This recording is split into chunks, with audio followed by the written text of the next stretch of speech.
Here I've got Nokia 7.2, and let me show you how to check time spent on some particular app in the following device.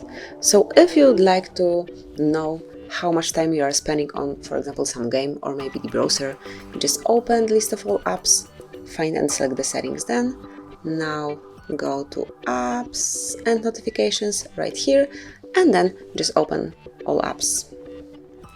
And now it's time to select the particular application that you would like to check, and let me pick, for example, Google Chrome, then click on Advanced, and here you will notice time spent in app. Just click on it, and as you can see, and here you've got the results. So today you spent in Google Chrome, actually I spent in Google Chrome 6 minutes.